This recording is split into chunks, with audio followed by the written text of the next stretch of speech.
1,000 years ago, 3,000, 5,000, 10,000 years ago. When the tribe rejected us, it was like death. It was a sentence to death.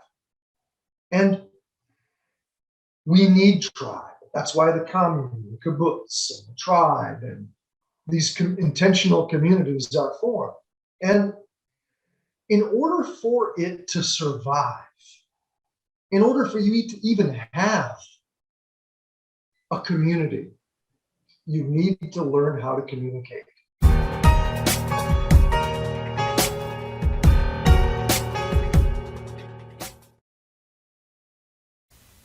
Friends, it seems like big government, tech giants, and unelected oligarchs are trying to destroy America.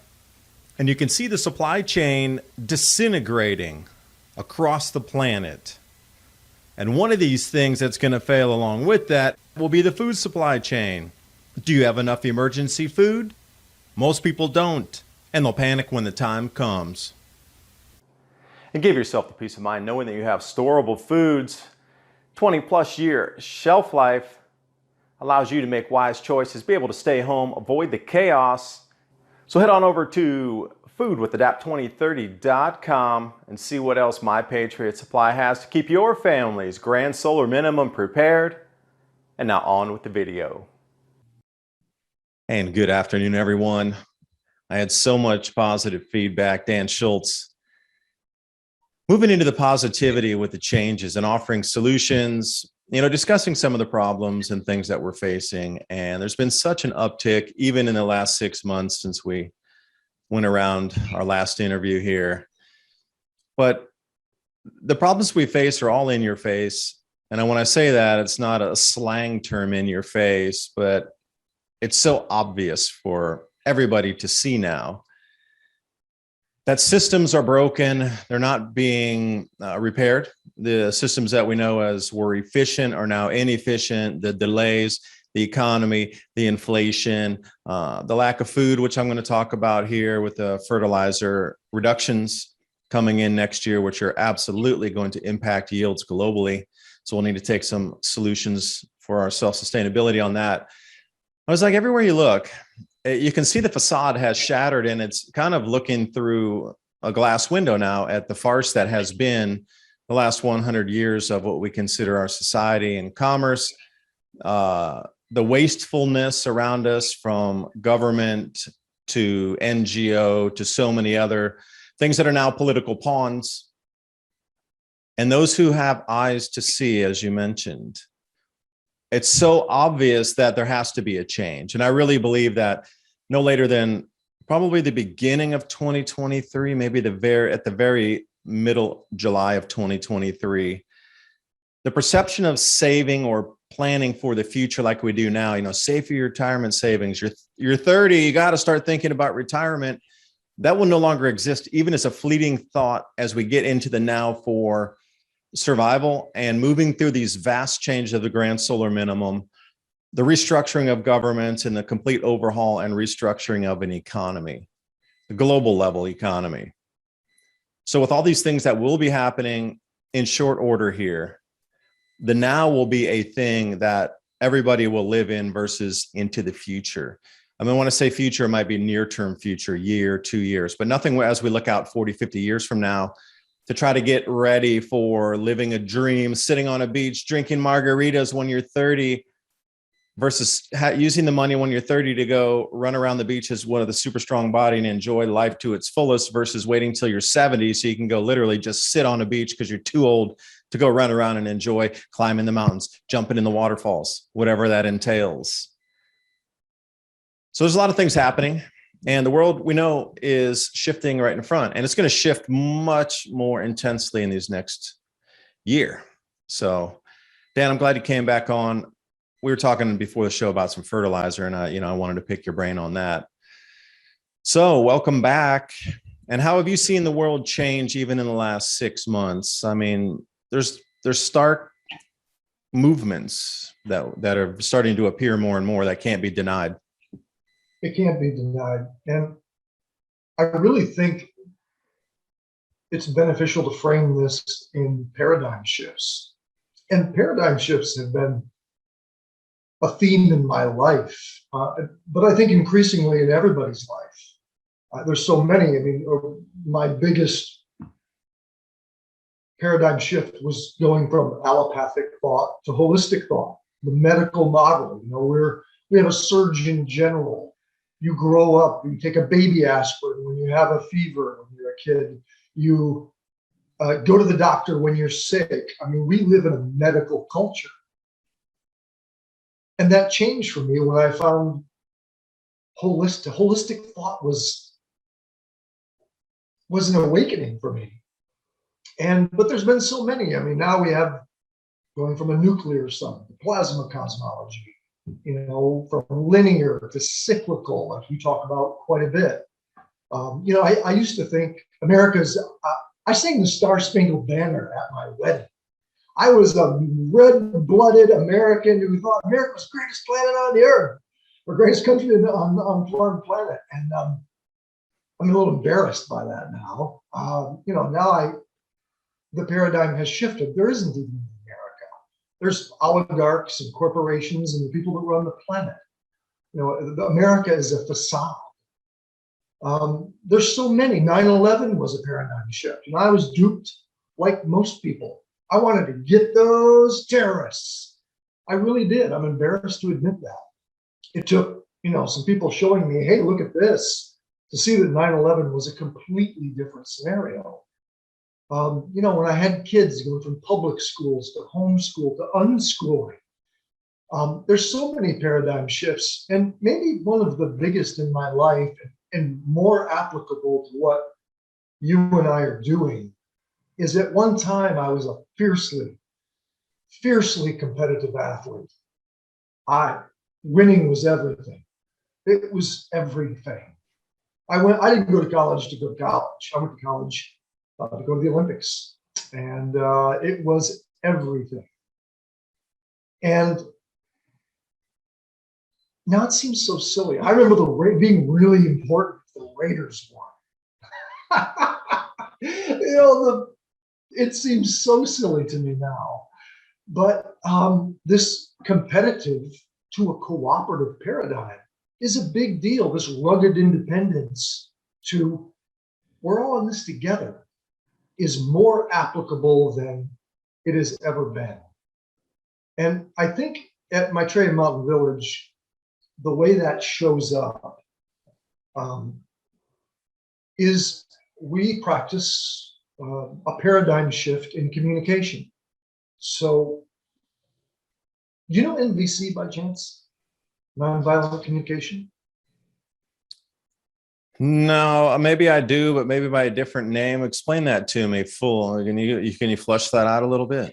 Yeah, it's Marshall Rosenberg's work. It's called Nonviolent Communication or Compassionate Communication. And it is an absolute paradigm shift when it comes to interpersonal communication. So I'm not going to give a seminar on it, but essentially what almost all of us have learned our entire life, we are steeped in it, is blame, labels, criticism, and analysis. If there's something that comes up, some type of conflict, I'm going to label you as lazy or inconsiderate or some label. Generally, we don't take responsibility for our emotions. We blame that person. They made me mad, right? That's what we learned. You made me mad. You hurt me. We don't take responsibility, and we don't give people responsibility for their own emotions. And so the technology of NVC, beautiful. We have 5 copies of the book. It's strongly suggested reading at our place, but we practice it on a weekly basis. And instead of blame, labels, analysis, and criticism, you learn it to be feelings and needs based. And it's a way of expressing, but it's so much more than that. It is a way for you, first of all, to completely take responsibility for your emotions, to give people responsibility for theirs. It's a way to resolve conflicts, and it's a way to get what you want. Like, we all have the same needs, and we need to get those needs met. And so there are probably a lot of ways communication technologies that you can get from point A to point B. In my estimation, NVC is it's beautiful. And of all the things, we've had 350 woofers in our place.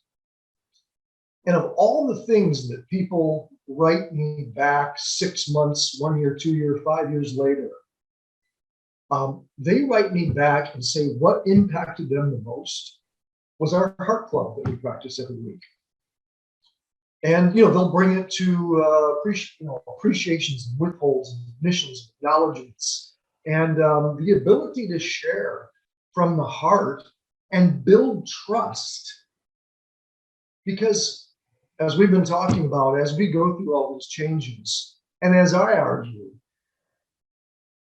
inevitably, the grid is going down.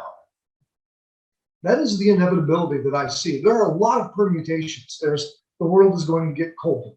We're going to have climatic changes, extremes, but in the end, the grid is going down. I'll talk about that more later. For how long Dan, how long do you think it might go down? Grid down for me, 2 weeks, 1 month, 2 months. That's easy to overcome. Well, not easy, but doable. But a permanent or a multi-year grid down is something quite different to deal with.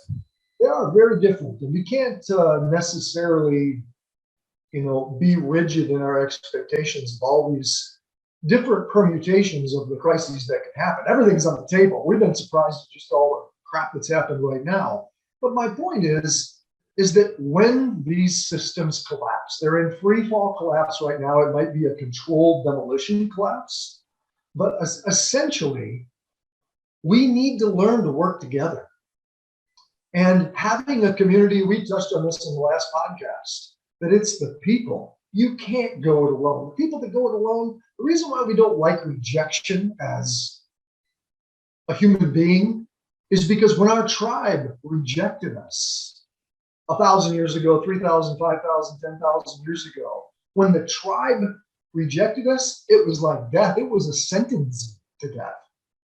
And we need tribe. That's why the commune, the kibbutz, and the tribe, and these intentional communities are formed. And in order for it to survive, in order for you to even have a community, you need to learn how to communicate. So anyways, I'm always an advocate of, I won't go too far into NVC. I'm always an advocate. We touched on this a little bit last time of books. You can't know everything. You cannot know everything. It's a lifelong journey of knowing. I'm an advocate of finding books on things. And one of my on the top 5 anyways, is Marshall Rosenberg's Nonviolent Communication. You can go on YouTube, watch some of the videos watching him use the tool of NVC.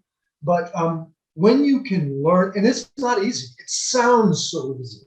It sounds easy to communicate feelings and needs, and there are more nuances and subtleties to it. But it's something you have to practice. You have to practice being out of analysis, criticism, blame, and labels.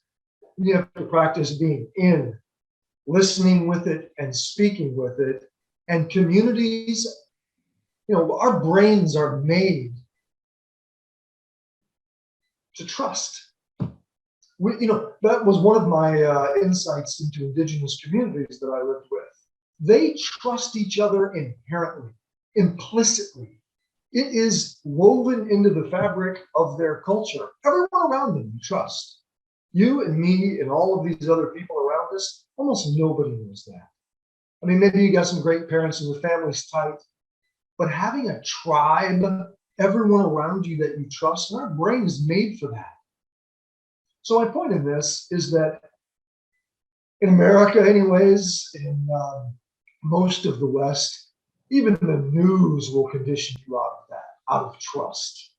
And we have to unlearn and relearn how to communicate in a way that builds cohesiveness and cooperation and trust. And then our brains and our lives will be right. And as I argue, to make it through all of these changes, we have to have that cohesiveness. David? How fast can it turn on for the average person to unlearn and relearn what they do? Because these changes I'm talking about and you're seeing and the world's feeling, everybody feels intuitively. And again, they're coming back to the tribe and just the basic survival instincts. I think that's why nearly every person on the planet feels currently something's amiss. Now that is a survival instinct for us. We wouldn't still be here if we all didn't cohesively understand that there's a great impact coming, a great change. We all need to act together to move through it. So some of these, what we consider woo-woo topics of being able to sense things in the future, to sense things as a collective, it's all heightened and all turned on across every culture, every continent, across the entire planet. It's all happening at once right now, where people are just saying, something doesn't feel right. Maybe I should, and then fill in your action on the blank there. Mm-hmm. Now, when people come together, how quickly will these old habits fall away? Because, a couple of people out of my farm out here, and then what if 20 people show up, and then, there's always going to be somebody trying to vie for power to be the leader in those, even though it's your house and your farm, I'm going to be the leader, and even deciding daily tasks, because at that point when calories are not going to be as easy to come by as just walking down to the supermarket and plunking your money down there, if it really comes down to the shortages that are envisioned where things might cut off, grid, transportation systems, etc., lack of fertilizer coming in, that selection is going to be less and it's going to be way more expensive. So the calorie burnt for an objective done, a task finished to create more value or rebuild the food stocks, water, whatever it would be, lumber, anything, heat. For the wood, those task delegations, people are going to be arguing about, well, I don't want to do, well, we really, you have way more knowledge and experience with this. So I'm just asking if at all, let's say things go haywire here in 3 to 4 months, and then people really do start looking for communities like yours and mine and Diamonds, and then Ben's over there. And there's a whole bunch of other ones around as well. So they're going to start finding and going to these places for safety. At that point, how quickly can it really be organized without a bunch of infighting from people who are traumatized from the changes and haven't expected, and truly it blindsided, or it caught them so far off guard that psychologically they're going to be just in trauma anyway from all the changes, that it's just going to be devastating for most people. Coming into that situation to readjust in a group to be able to make change and forward, I'm looking how these steps are going to unfold here. They might have to run from their houses in the middle of the night, leave everything behind, no cash, and roll up, please. Then what? How people are really going to change? You make an excellent point. And I'm not against leadership. I'm not against being a leader. But you know this as well as I do. There's different ways to lead. Even in relationship, there can be an emotional leader. There can be someone with vision. There can be people who know foraging and different expertise. And it's the new math of 1 + 1 + 1 + 1 = 17. When everybody steps up and are empowered. I mean, that's just it. That was that was a theme when I learned allopathic to holistic. The allopathic model is one of dependence. It's one of disempowerment. Oh, you've got allergies. Take this antihistamine and you're dependent on it the rest of your life. And let's treat the symptom and you have to rely on me to. And then you have the holistic model that is all about empowering people. It's about you healing yourself. And the same way with community, if everybody is empowered. Now, you're making a good point here. How quickly, especially in crisis. But you know what? In a crisis scenario, boom, everybody's scared. Yes, maybe somebody steps up as an emotional leader in some way, or leaders in other ways. But in the end, in order to stay together, you have to practice.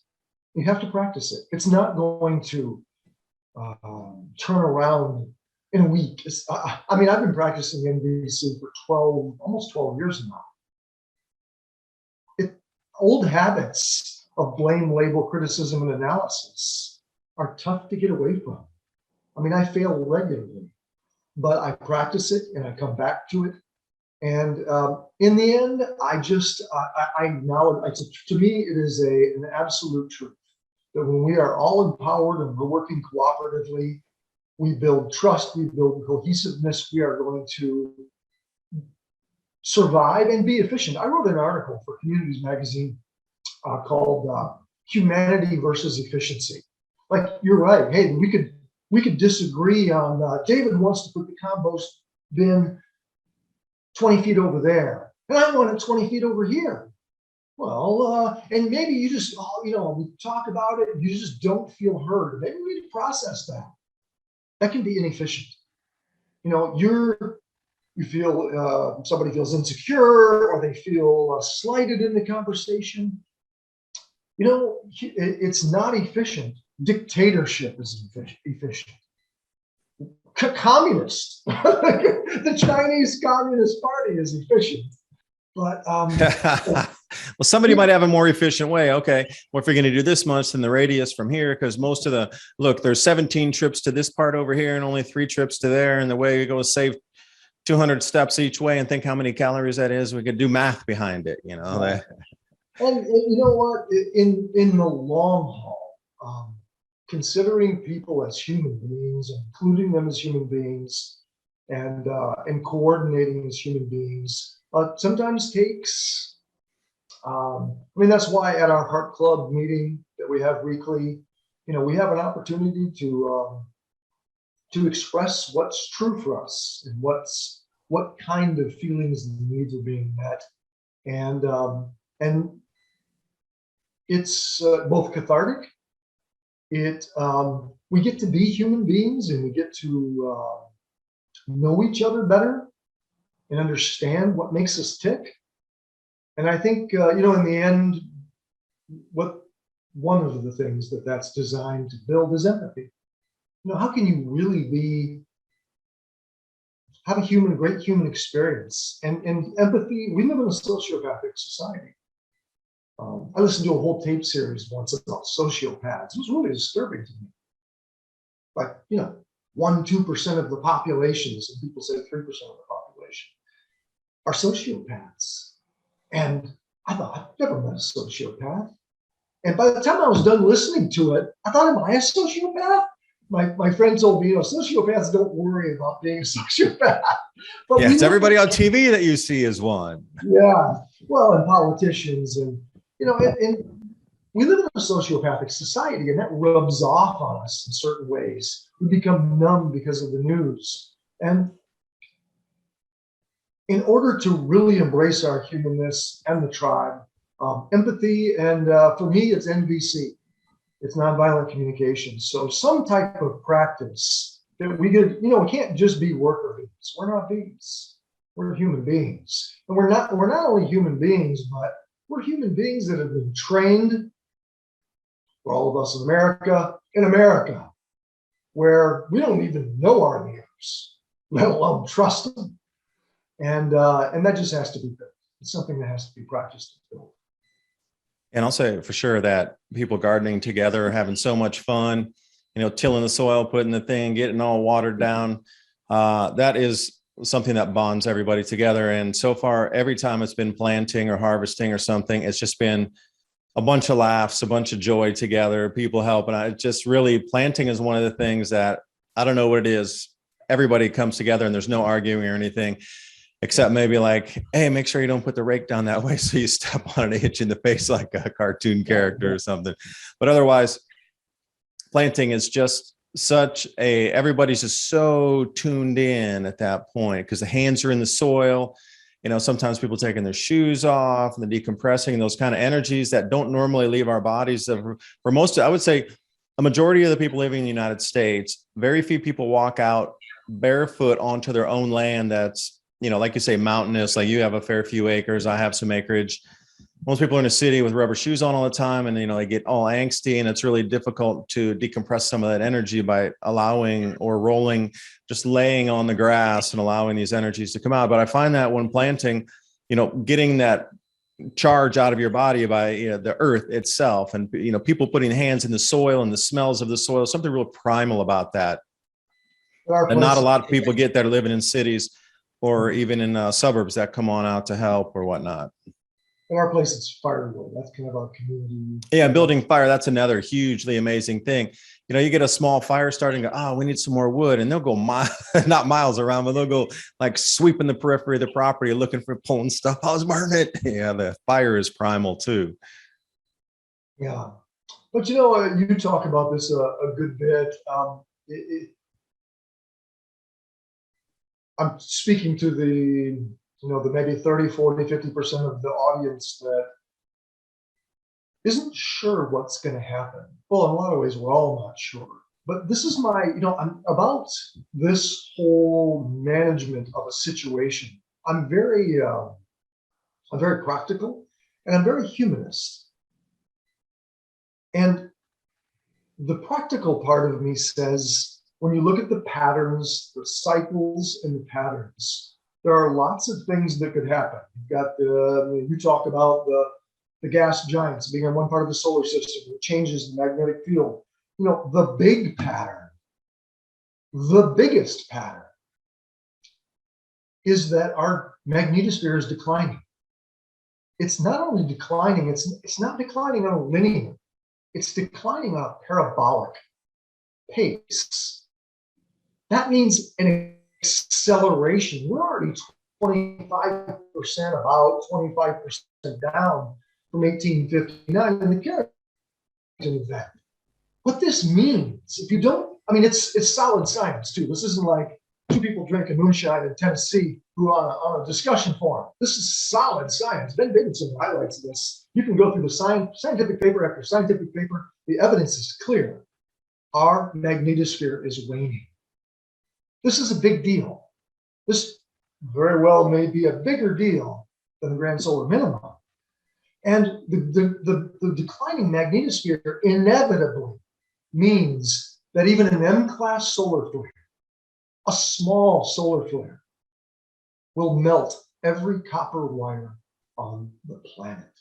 That sounds hyperbole, maybe to some, like, oh, melt every copper wire. You know, the 1859 event, Carrington event, ignited telegraph wires all over the United States, shocked the operators. We would have been sent in the Stone Age on average. What is it, like 140, 150 years, we get one of those X-class solar flares. That's just a natural event that happens on a regular basis on average. We're already overdue for a Carrington event. It could happen tomorrow on a natural basis. When you add in some country could blow off EMPs and completely take down our grid, that's real. We're on a war cycle. I mean, there's cycles for everything. When Taurus transit, when Uranus transits Taurus, astrologically, we have a war. 84-year cycle. 84 years ago, we had World War II. 84 years before that, we had the Civil War. 84 years before that, we had the Revolutionary War. So we're on that. And where do we sit today in that transit? Oh, big time. In the same bullseye zone, don't we? Same bullseye zone. The World Economic Forum promises us stuff, and it happens. And what are they promising us now? I mean, Christian Westbrook and Ice Age. The great reset and the great narrative. Well, they're promising us a cyber attack. Klaus Schwab says it will make the coronavirus pandemic look like a minor disturbance. You know, he says they're promising us a cyber attack and grid down. So no matter how you slice this, inevitably through a solar flare because of our magnetosphere declining, but in so many other ways. Mark my words. If this is the first time you're hearing about it, I guarantee it won't be the last, because we will have a grid down. And maybe you're right, David. You know, maybe they do a cyber attack and they only leave it down for a month, shake us all up so we get into the greater reset. Or maybe it's 2 years. You know, maybe the Chinese and North Koreans blow off a bunch of EMPs and we're back to the Stone Age. And all you have to do is use your imagination and just imagine life without electricity. It's a hell of a ride, you know, as things degenerate into warlords or who knows. You know, there'll be pockets of people that keep their compassion and their reason and keep their humanity through all this. And, but regardless of how you look at that scenario, all of the things that David talks about, foraging. Just recently on one of your podcasts, you were talking about distilling alcohol, making rubbing alcohol. All of this stuff. My first recommendation, I talk to people all the time about this. My first recommendation is just start doing something. Maybe you want to make rubbing alcohol. That's the first thing that you do. It's one of my favorite, Bill Mollison. He has 12 permaculture principles. And I think it's his third. One of his principles is obtain a yield. Mm-hmm. You'd mentioned that before. Yeah, it means, to me, yes, that's in the realm of growing food, but it's bigger than that. To me, it's really a metaphor that, if you live in an apartment in a city, even if you live rurally, all of these things, and the changes are happening so fast. There's an acceleration of everything. If you're not getting ready, your head's not in the game. And the reason why I like to frame this situation to manage in these ways is that it's just time to act, time to start growing food, time to start growing community, time to start, learning all of the skills to get ready. Otherwise, you're going to be in a reactive state. It's going to freak you out. You're going to panic. Who knows what's going to happen? David? I'm going to disagree with you. Good. Because making moonshine is a science. Very clean science on temperatures, ratios, batches, and then percentages. But I'll do it old school style, and just like the old time dudes here, they shake the bottle to kind of see what the proof is. The more bubbles in the bottle, the higher the proof.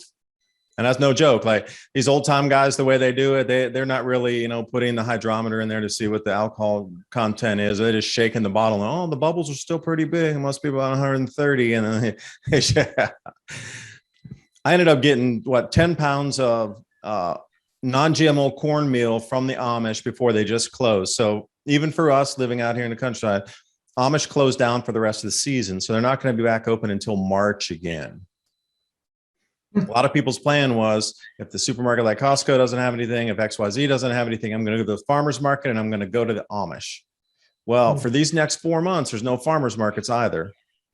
They won't start kicking off until March, and they'll probably just have supple leafy greens. That's all they'll have, because that's pretty much what comes on first here that you'll start to see at the farmer's markets. So I ended up getting 10 pounds of non-GMO cornmeal, and I got the yeast here, I got the sugar, I got 50 pounds of sugar. And I got extra sugar stored aside for this very purpose. And I got the still out there, temperature controlled 165, take the heads off of that. And once everything stops distilling at 165 degrees Fahrenheit, then you turn it up to 175. And then that's where you get the drinkable alcohol run out of that. And that'll taper off. And you got the kind of, would say like cardboardy, you'll just know when it's finished. It has sort of a cardboard taste, smell. It's definitely changed at the ends where you get the tails. Well, then you start saving those two. And since neither of them are drinkable, you just combine them. I know they're going to distill at different temperatures again, but triple distillations. And then but that means you need to run 3 full batches of regular moonshine run or schnapps. You got the pears, you got the apples. There's a lot of apples coming in season right now. You could do a fruit batch just like they do in Europe more than they do in the US. But think about where your ingredients are going to come from as some of these channels are cut off. So one of our main supplies, which was the Amish farm for all things nice going into the belly that we can't provide ourselves, like the sheep. So I ended up buying a 105-pound lamb over there. And, we stocked our freezer with that. But they had sold out of their lambs. So we went to go get one just last week to see if we could get another, bring us through the winter season here. And he's like, Wolves got 4 of them, which they were planning to sell. And then they had sold the others. But let that sink in for a second. These groups of families have done this for 150 plus years here. Mm-hmm. They're masters at what we consider almost alchemy to get plants to grow. Absolutely. In things that are seemingly impossible, that they're able to pull off, from gravity fed water systems transiting miles over hillsides in old rusty pipes and things that you think that who would ever use that kind of stuff, to getting the most magical foods out of seemingly soils that aren't really that rich.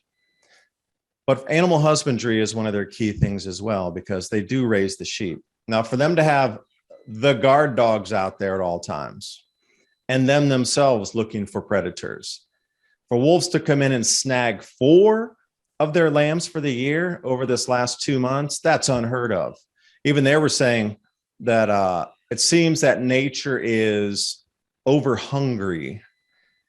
And the amount of ladybugs also that had come out during this late season warmth here, oh my, everybody was talking about just literally how many, way over the normal amount there were.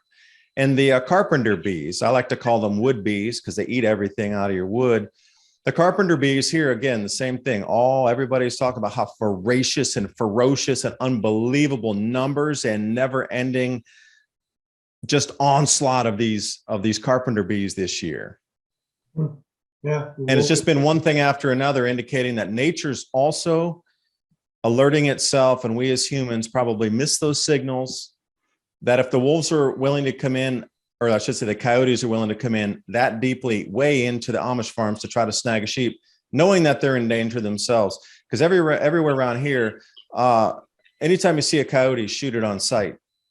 And I know a lot of people don't agree with that, and they say, well, that's so inhumane. No, it's not. When they're taking the dogs, the chickens, the goats, the sheep, and when you get into a pack of them, if there's a very small newborn calf, they'll try to take that too. So around here, it's open season on coyote all the time, anytime, everywhere you see it, backyard, front yard, anywhere you can get on a clear line of sight. Obviously, be careful with your firearms. Can't just be blasting off anywhere. But if you can take a coyote out safely without, sending shrapnel somewhere else into your neighbor's, wall or whatnot, then do it, because they're a predator here, and there's a huge amount of them up and down the valleys too. Like the coyotes have gone overboard in the numbers this year in terms of how close they come in, because normally they know that they're hunted on the spot. The reason I told you that is these coyotes are smart. They're like dogs. They know every time they come in with sight of a human, they're shot at. But they were willing to go into the middle of the Amish farm and get those sheep and still risk their lives, knowing that the danger that's posed by getting anywhere remotely close to human habitation. And their whatever instinct is overriding another instinct. Their self-survival instinct of knowing a human means death for them or their family or whatever it is. How many of coyotes have been killed? Thousands up and down the valleys here. They know every time they see a human, a gunshot rings out and one of their pack dies. They were willing to override that to go in to get the food this year. Like one primal instinct was overridden by another. And it really begs to, what's going on here with nature in itself? What can we learn from that, where one primal instinct will override another primal instinct? I'd like to appeal to the audience who, the portion of the audience who, is maybe on the edge and maybe is not, for most Americans, are not comfortable taking the dive into a more natural life or a sustainable, self-sufficient life. I mean, I've had people say, I don't want to be a prepper. We talked about this last time. I always say too bad. Yeah, right. But, the thing about it is when you embrace this natural life, whether it's foraging or alcohol making, any of the things that you talk about all the time, and I talk about all the time, the way that we live at Patriot Mountain Village is that the thing is that it is so satisfying. I'll tell you why. I think that we have made an abstraction. We're not into reality anymore. The monetary industrial system has removed us from our humanness in some ways and removed us from nature. I mean, somebody wrote a book called Nature Deficit Syndrome. You don't even have to read the book. The title tells you what it's about. Living in a city. We all have it. And, but, the deep part of that is that, people like to eat chicken. But if you're uncomfortable killing a chicken, then your food has become an abstraction. If you're a part of an online community, then community has become an abstraction to you. Even though you could make some, I get the argument. You know, if germs and mice and manure, if manure is yucky, dirt is dirty, and germs are a fear thing, then your actual biome has become an abstraction. And when you embrace killing a chicken, if you are a meat eater, when you embrace germs and soil and manure, there's something real about life. And, you know, I've always said that my favorite movie of all time is The Matrix. And when Morpheus said, you know, there's something wrong with the world. It's like a splinter in your mind.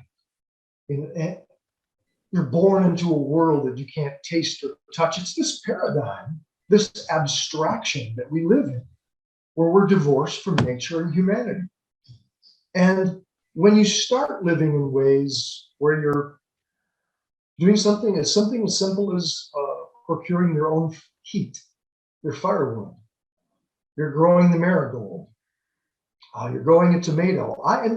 I'm somebody who 13 years ago, I never grew a tomato, a flower in my life. I was a suburb, eating out at restaurants. Most of my diet was organic, but I didn't know anything. I never grew anything in my entire life, not even a flower. I never had pots in my apartment when I was in school. And it's quite a journey to go from that divorced life to starting to embrace this natural, in many ways, the natural world is one of surviving. This is what people have done. Getting through winter is a big deal. We survived through winter. We worked hard in the fall. We harvested, we preserved, we canned, we salted, we smoked, we dried. All of those things, you know, in the midst of the imperative of surviving, you will find tremendous satisfaction. That is one of my messages. In like because people think of being a prepper as a hard life. You're going to be uncomfortable. You're going to be suffering. And I'm here to tell you that it is a deeply soulful, satisfying life. We were just commenting the other day because it's getting dark.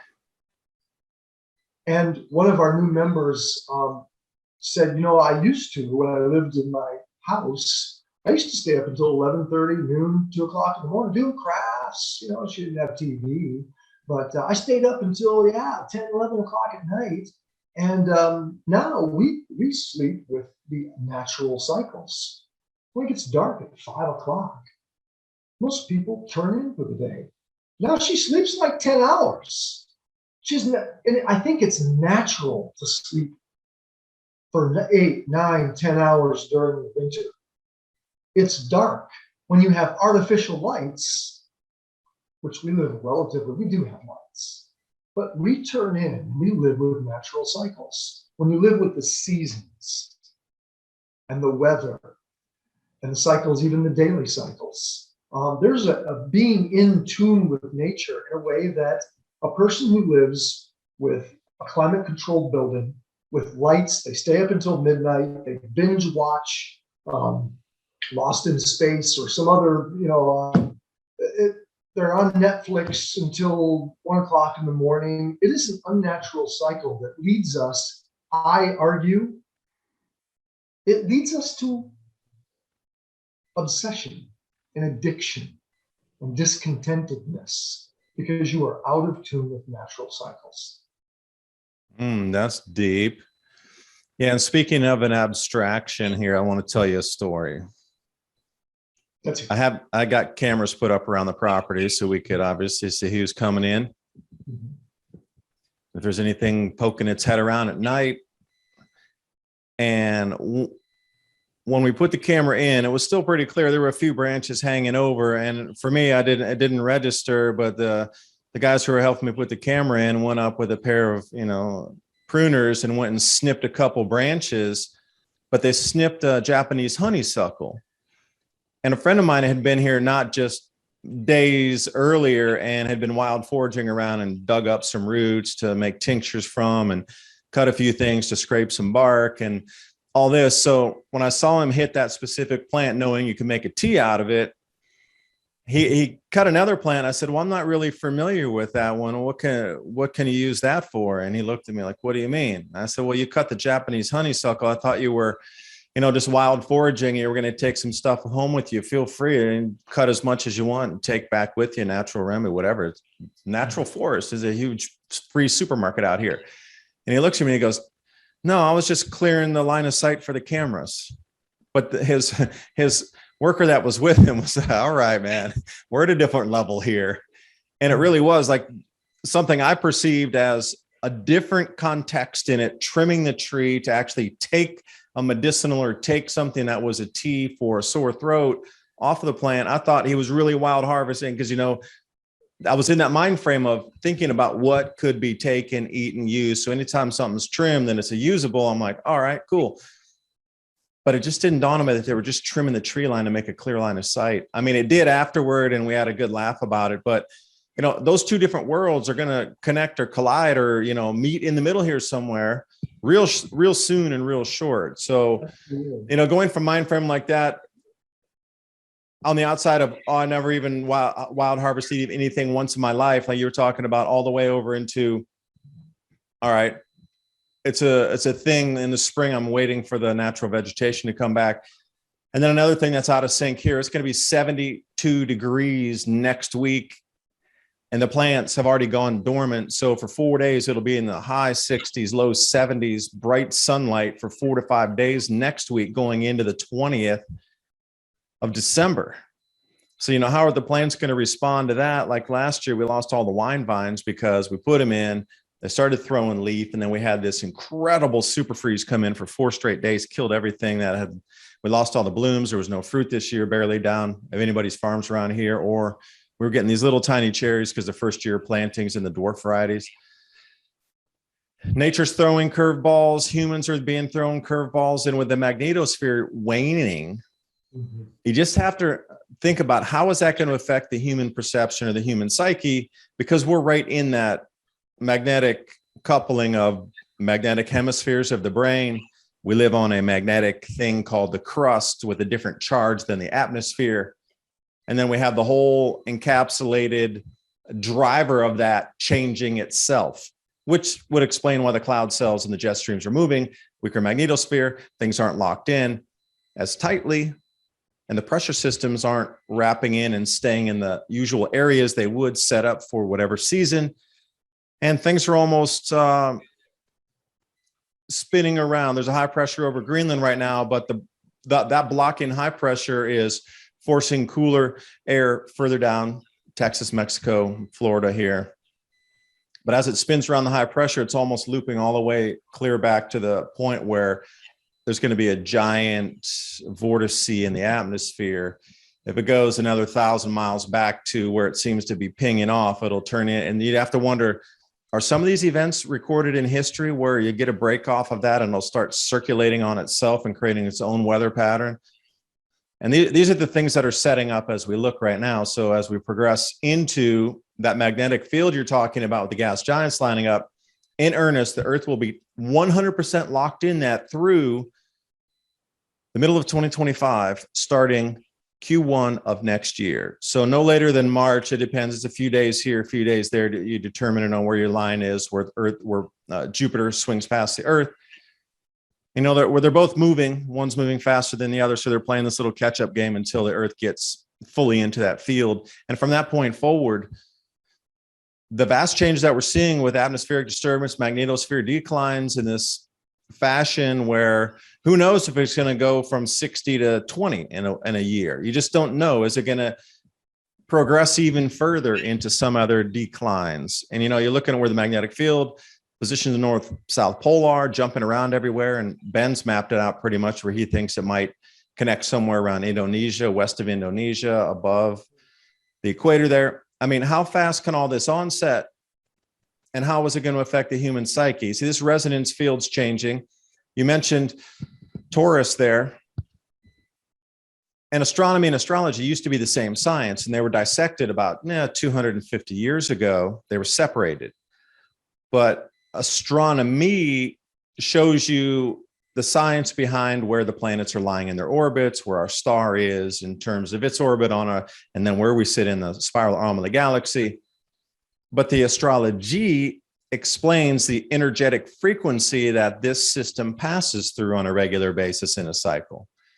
So for every 2,000 years, approximately 2,100, each one of these cycle sets is a different energy frequency. It's going to vibrate at either a lower density or a higher density. Faster vibration, things are going to move faster. They're going to be more light vibration, if you will. So the astrology explains the vibration pattern we're going to go through. And where we're going into Aquarius right now, things are going to be moving way faster. Magnetosphere is declining. Our brains are waking up and actuating in different ways that hadn't been seen at least in a couple of thousands of years. So the top-down approach of how to control a civilization, everybody's seeing through it because the vibratory patterns don't match anymore. They're stuck back in some kind of iron thing that's trying to, really control humanity's soul at the deepest levels versus freedom. And now, irregardless of what these systems are trying to control us as, there's other external forces that are awakening the human psyche. And I really think that's the reason that this divide and conquer has come into the family unit. You talk about this awakening that's happening. Going back to your scenario where the guy clipped the branch and there was usable leaves on there. I still argue that if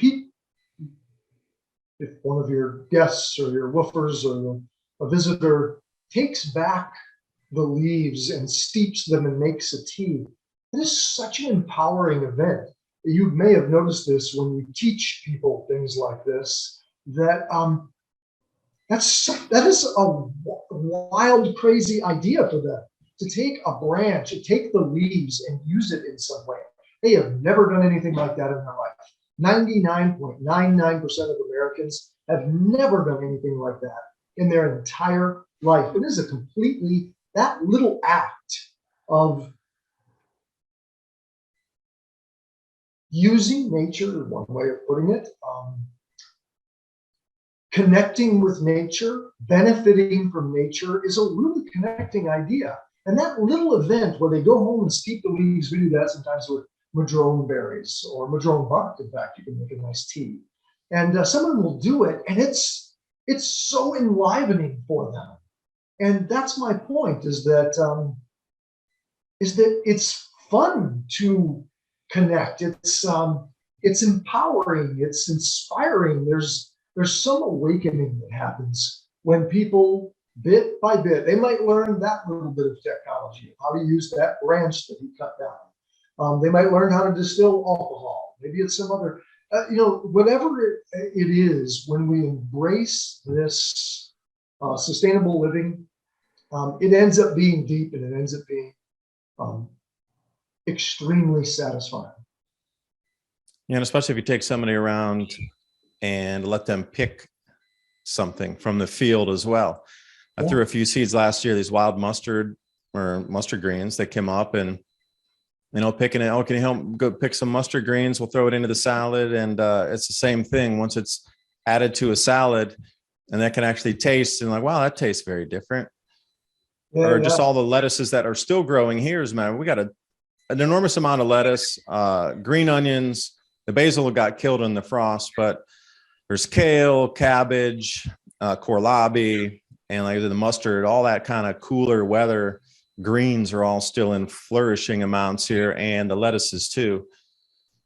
So there's a lot of still things you can pick even in the winter that being supported by a plant. Yeah, it's not like winter you can't grow a thing, and that's most people's misnomer is, oh, it's winter, there's nothing, we got to go back to the supermarkets. But there's still an enormous amount of micronutrient and dense greens that will keep the roughage coming through also, and keep that immune system a little bit more bumped up than it would be if you were without those greens through the winter time.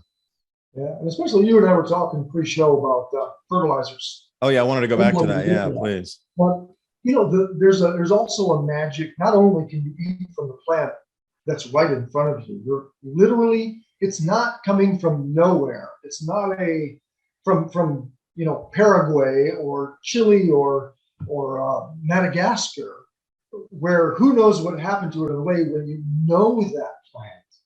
But something even deeper, we were talking about fertilizer. We use, I'll send you that article from National Geographic, a study that they produced with urine and ash. But when you burn wood in your stove and you save the ash and you save your urine, you've got to dilute it. And you use one of my books that I recommend everybody read is the Humanure Handbook on how to compost your human manure, your feces.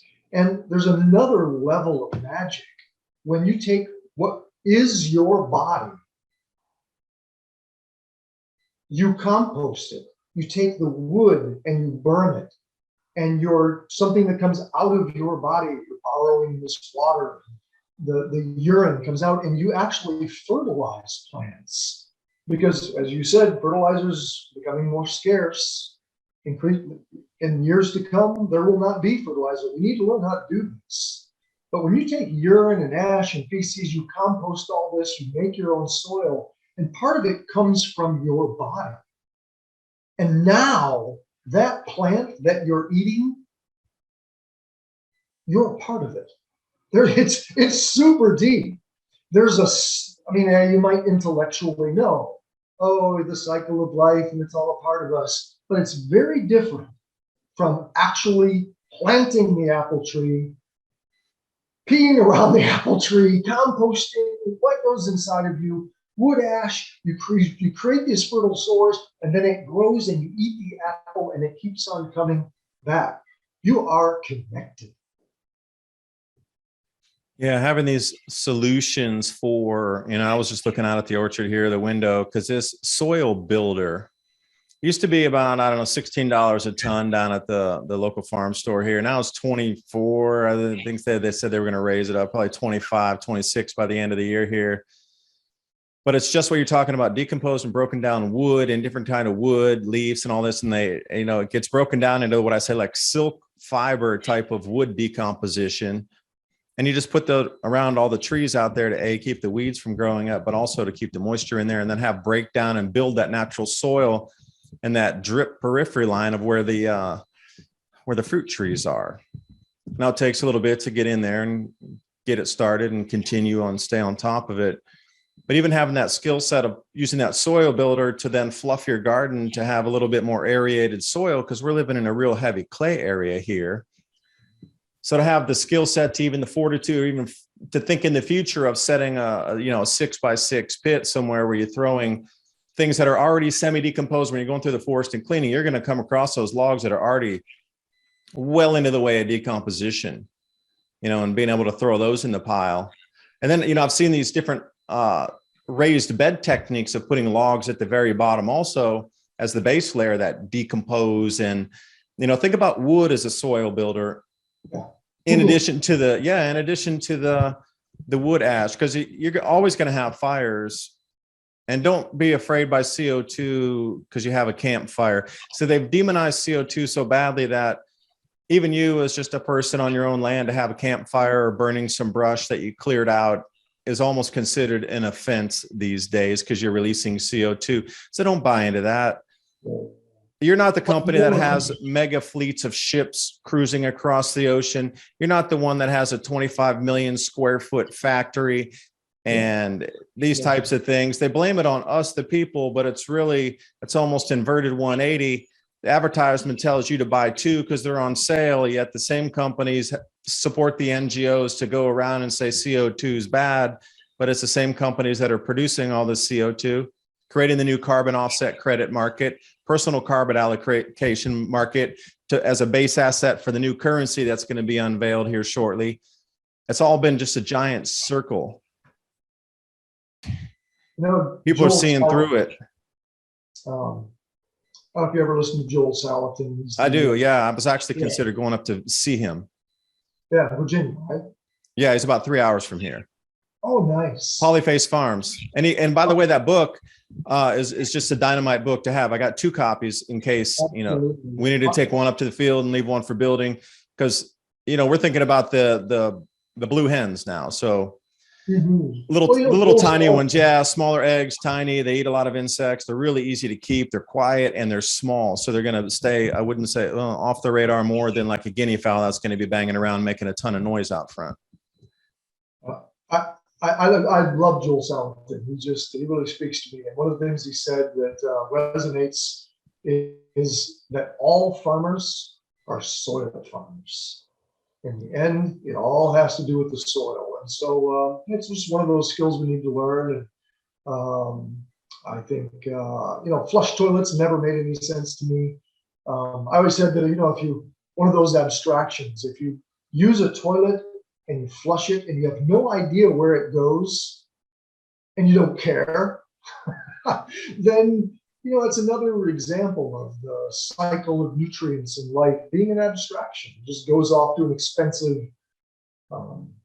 sewage treatment plant, and it usually goes into a landfill, and it's terribly not only wasteful of a valuable resource, but being an integral part of soil building, and is just one of those connecting to the land events that happen year in and year out. Hugelculture, using ash and urine, or human manure composting. Let me stop you for a second. See, that was a purposeful move there. It's like 6 birds with 1 stone. First, you don't know where it goes, so you're unaware that could be turned into a product first. So, and then you're into we need to take more taxes because we need to build out the municipalities. We need to build out the treatment plants. There's always upgrades. And then again, the landfill and that whole thing. But then, now you have to be relying on fertilizer and agrochemical companies instead of producing something locally. So think about how many facets have been removed of self-sustainability and more toward the systemic systems here, that you have to be on the teat of the government. They're the only ones that can process the water. They're the only ones who can process the waste. They're the only ones who can give you fertilizer. They're the only ones that can transport it safely. They're the only ones that X, Y, Z. And just that little tiny one example of where your waste goes after the toilet. Think how many things have gotten out of sync right there, and how much more dependence there is on systems from that, bought for and taxes paid every time you buy from a corporation that is producing that. Yeah, absolutely. It's one of those those holistic empowerment principles. When you learn you don't need the municipality or the fertilizer company that comes from China, and you can create your own fertilizer, it is empowering.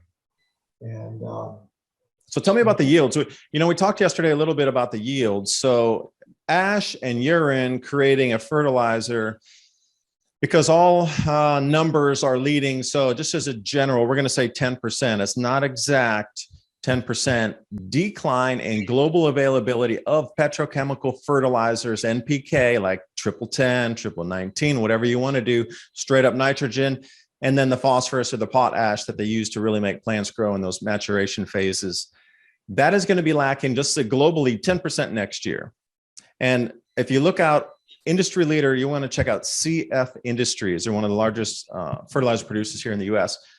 On record, publicly, CEO comes out and says, get ready for food shortages. We're not going to have enough fertilizer. So add in your yields, what you would think the declines would be on per acre, per hectare yield on this much fertilizer not coming in. So let's say every farmer, we're just going to do an average here. Every farmer in the world has 10% less fertilizer to work with. So some areas like yours are going to be just fine because the bioaccumulation in the soil, it's already been built up. It's a healthy soil.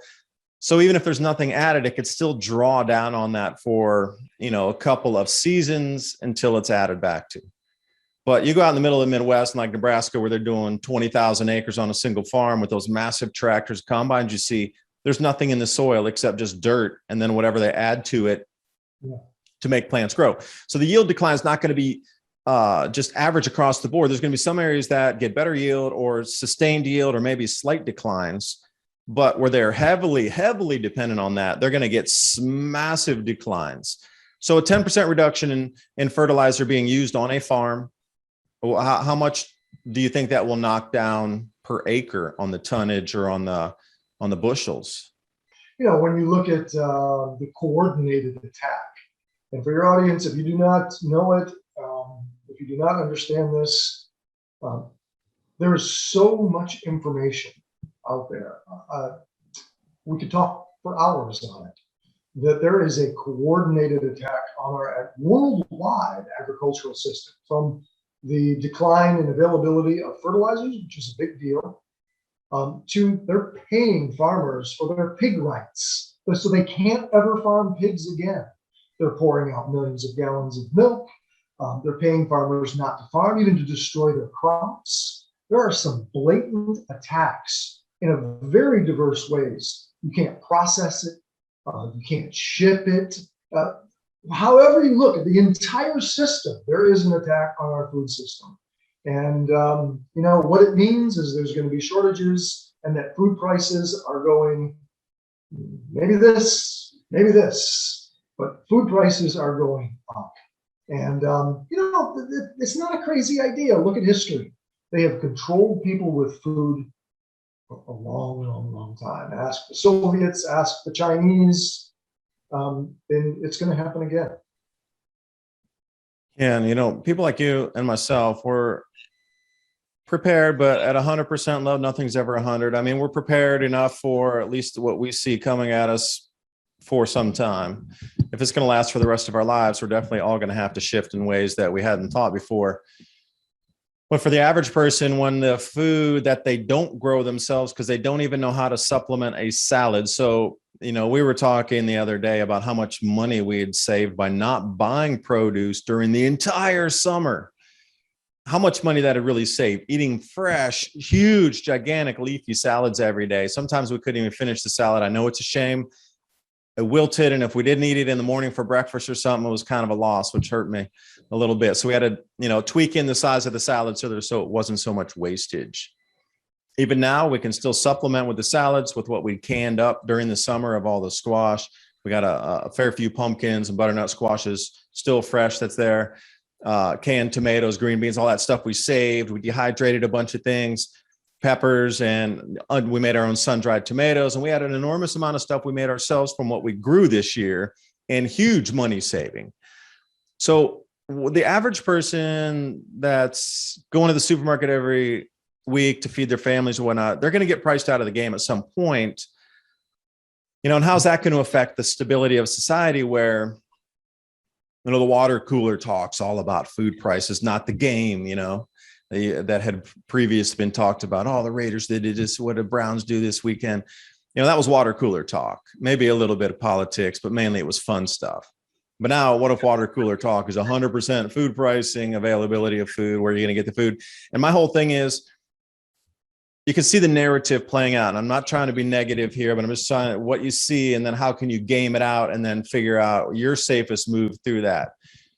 This smash and grab kind of organized thing going on in California is getting so much news, and you just wonder why they were targeting like these 5-star, the high-end handbag places. I mean, in the world we're living in, is there still a need for it? Yeah, sort of, but it doesn't have the luster and the appeal like you said before. It kind of lost that. It really doesn't have that, I got to get the next bag and everything. That is sort of drifted away a little bit. I'm not going to say 100%, but that whole world we used to live in has sort of drifted a bit. So for these gangs to go smashing, 5-star rated store regions across they're going to go to Hermes first because they got the best shoes, whatever. That is a narrative to say that guards need to be stationed in every single store. Now, my feeling is with the fertilizer, I wouldn't say shortages, but not full availability of fertilizer next year is going to make food prices skyrocket. In turn, the next smash and grab organized types of events you'll see will be targeted toward food distribution points, could be supermarkets, whatever it is, food's going to be involved in it. And then you're going to see the next play is they're going to station troops in there and limit your availability to it, because cycles of history say there won't be enough food for everybody. They'll have to determine who and how to distribute it. And then this is where we get into, wow, It is amazing that there's something on your phone that's green or red that allows you to go into a store at this very moment, following right in line with that. So it's going to be 2022 is going to be the year of about food. It's a steady march. It's Steady march. And 23 will be the year about sky sightings of anomalies that are beyond description, of plasma and color. And John Casey, his first book, Cold Sun, had a blue tinged sun on it. So if you're looking at spectral changes, I had a real good conversation with someone the other day. Maybe the sun is turning white because it's between colors. Because when I was a kid, it was yellow and orange. So if you go red, orange, yellow, blue, maybe we're in that point where it changes from that orangish yellow, and then it went white just before it's going to tinge into blue on the spectral. I'm not sure.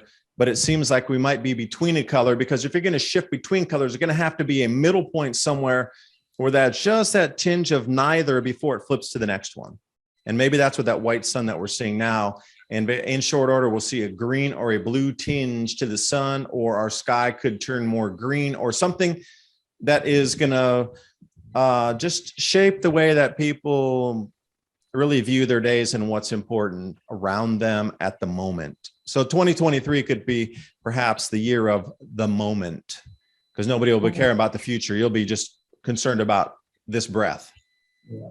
One of my points of emphasis is really believing our own experience, with the pandemic. Look around you. Look around. Look at your own experience. You look around you. Do you have a reason to be afraid? Only because of information, people are afraid. And if you look around you and know if you're over age 40, I think, the sun used to be yellow. The sun has turned white. We got to believe our own experience. And as we see changes in weather and climate and effects of light, of the sun, and of animals and animal patterns, as we see these changes, there are real signs. We need to believe our own experience. And the human side too. See, that's one thing that nobody's really talking about, the human psyche changes that are going to arrive at the same time, these energetic changes sweeping through the solar system here. I mean, that is the wildest card, X22, X1000 factor that nobody even wants to discuss. Magnetic field changes and how the brain is going to perceive reality, because the magnetic hemispheres of your brain are going to change right along with that weakening magnetic field. Yeah, it's so just going to keep our eyes out. And people changes are a big deal. We can already see people changes. Anyways, Dave, thank you for the interview and the great conversation. I need to go take care of some soil building time. Soil building, maybe. All right, Dan Schultz. I'll leave the links in the description box below. So if you want to check out what they're doing with the project, get a hold of Dan yourself. And I do wish you the best in your preps. Things are changing fast. So tomorrow, hey, you know what? This afternoon is going to be a great day to do something new. Thanks for watching. See you next time.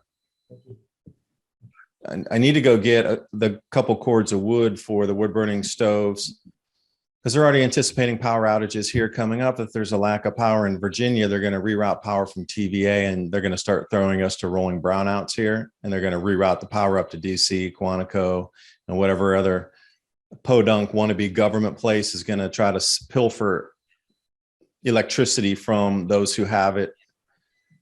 You're telling me that because Washington, DC didn't anticipate and they wanted to go green and put windmills offshore, that because they're not going to have enough power because the wind's not blowing, that they're going to steal our electricity off the hydro down here in Tennessee and send it up there? Yeah. What a bunch of scammers. Yeah, wasn't it? But it's so blatant right now. You and I are up on this stuff, but it's still nearly unbelievable to me. Some of the absurdities and the blatant, from criminal to corrupt to just dumb, it's nearly unbelievable. Yeah, and Iceland's rationing power because their hydro and geothermal isn't cranking. They're having sort of some issues with water flow into the dams because of one of the volcanoes. So now their hydro's not working. and they've taken offline all cryptocurrency mining operations, all smelting, and there was some other thing there that they were limiting. Yeah, they were hitting 3 industries in Iceland to cut power consumption because they just don't have the power. And they were the poster child of renewability with the geothermal and the, like, you know, Tennessee is pretty well set. They got nuclear and hydro here. Same thing in Iceland. They had the geothermal and the hydro, but now the hydro's not working. So now they're in a conundrum too. Now, you know, all these people pinning their hopes on having, you know, free air conditioning by being in Iceland, so they don't have to run the mining farms at, you know, high temperature. And just there's not enough electricity now for the crypto mining farms and industry and smelting and a few other processes involving super heavy power intensity to continue running in Iceland. Yeah, they're cutting all those industries so people have power so they don't riot on the streets. Mining crypto takes a lot of energy. Oh, intensive. Yeah. Well, one of the most intensive mining parts is keeping the facility cool. Yeah. So that's why they chose Iceland, because it's always cold up there. Well, relatively. I mean, you get a couple months of summer, but relatively for the rest of the year, you do have zero input costs. They just channel cool air from outside to keep the facility cooled off. And then they're getting subsidies and nearly free power to run the rigs and get all that done. But now, since power is at a premium and not forthcoming for the average citizen because of all the low water levels, well, it's a conundrum. And it's in your face and everywhere. Everything's in your face right now. See, I think the Great Awakening, there's too much in everybody's faces that you're like, that's the opposite of what I learned. That's the opposite of what I was told. That's the opposite. That makes no sense. They're stealing from us there. Wait, ineptitude over here. The broken system continues to be a black hole for money over here. Wait a second. Why are we still putting money in that black hole over there? You know, it's so in your face on so many levels anymore that there is really an awakening happen, because it's laid bare for all to see pretty much at the moment. It is, if you got the eyes to see it. Let's kick it in with the ears.